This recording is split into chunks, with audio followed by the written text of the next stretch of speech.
Pregame.com. Welcome back to Pregame.tv. We're heading into the home stretch. We've got another NFL game for you. This will be my free pick. Minnesota and Baltimore. Guys, the Baltimore Ravens still alive in the AFC, trying to defend their Super Bowl title. Of course, if you're anywhere near the 500 mark in the AFC, you're still alive for a playoff berth with the wild cards because it's not really that good in the AFC right now. Look at that smile from a Steeler guy, 5-7. Think, hey, we're still alive. The Jets are alive. Come on. You know, if Tomlin would have just tackled the guy and kept him out of field goal range, we could have won that game. Had he known he was going to cost him $100,000, he'd have face masked. He would have pulled a Woody Hayes on him. There you go. Frank Kush. There you go. It was funny. His press conference yesterday, the whole first segment was all about that. He was like dancing around to try. I mean, he took all of the questions, but he was like, trying to say, it wasn't intentional and this and that. Okay, whatever you want to say. At the end of the day, it's not even the NFL that he has to answer to. It's the Rooneys, man. That is like the proudest owner organization ever. So yeah, it had to be fun in Pittsburgh this week with that one in the talk shows. But if you know Pittsburgh Steelers football, everybody that when they showed that what he did, people were high-fiving one another back in Pittsburgh, having a shot in a beer and saying, "Way to go, Tomlin!" Oh yeah, and I think Tomlin actually probably bought Jason Kidd a drink, took a little pressure off him. Yeah, really, it didn't last long, did it?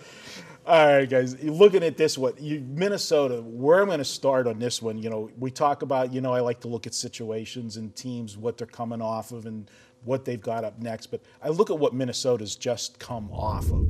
And they played 3 weeks ago. They go to Seattle. We know how tough of a venue that is to go and how physical the Seahawks are. So they get beat up in that game. And that stat's floating around, go against when you play Seattle, go against them the next week because you're beat up.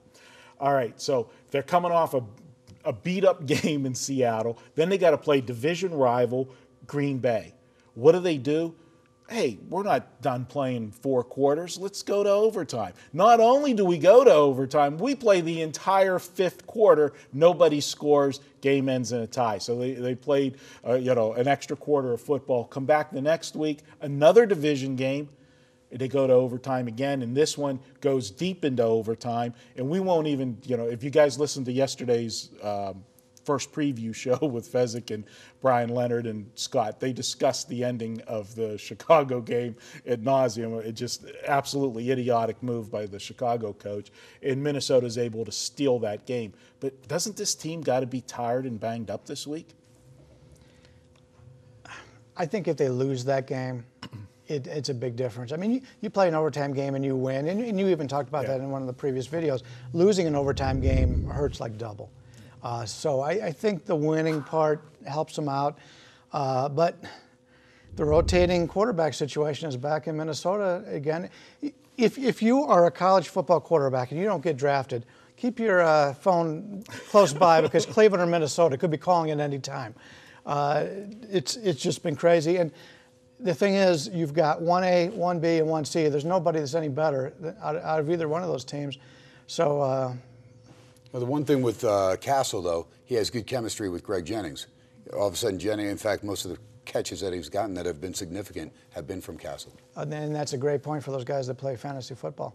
That's something you always want to look at. All right. Well, you know what, guys? Ken, we really didn't get anything for you. You want to add something in here before? No, I'm just interested to see where you're going with this one. Situational handicapper. I'm just kind of taking notes over here. It's his selection. He's supposed to send it to us, and we talk about it. This guy's on such a roll today. Must have got a lead or Well, something. I figured my video, which will be last, will be shortened so much from him taking up so much time on your video. I figure I'll just shut up and let him finish this one off. I don't even know why we showed up today. Neither do they out there. They say that every week. You know what? I am the host. I can control even less, say our time. Oh, okay, RJ. Senior handicapper. All right, let's make this one official. All right, what I'm going to look at this one, and what I was alluding to with Minnesota and minus the quarterback situation with Castle coming in, I think that Minnesota's a tired football team. I also think we're looking at a Baltimore team, although they've had a couple extra days to prepare, coming off that Thursday night game. That was a grueling game against the Pittsburgh Steelers.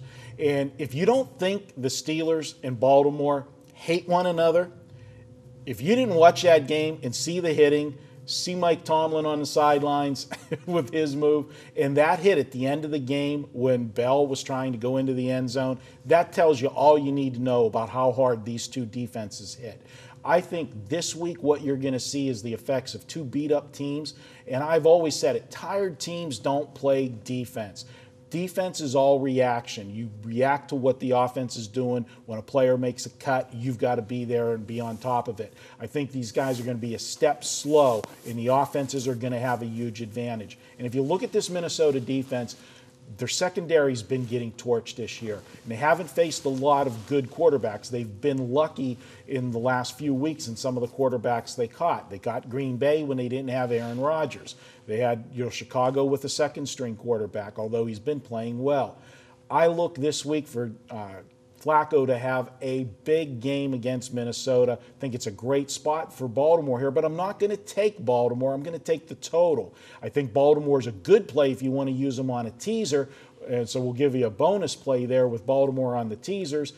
But I think this play goes over the total. I think both teams are going to have success with their offenses this week, and I'm going to take it over 43. They're still setting totals on this Baltimore team like it's the Baltimore defense of old. It's not the same team. I like this one over. I've got it 48 points or more to be scored in this one, so let's take Baltimore, Minnesota over the total on Sunday.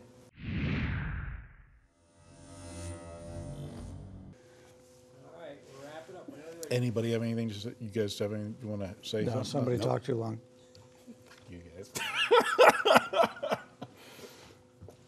All right. Good job, Marco.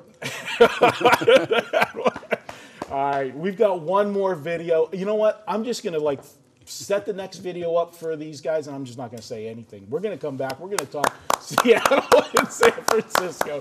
Up next, pregame.tv.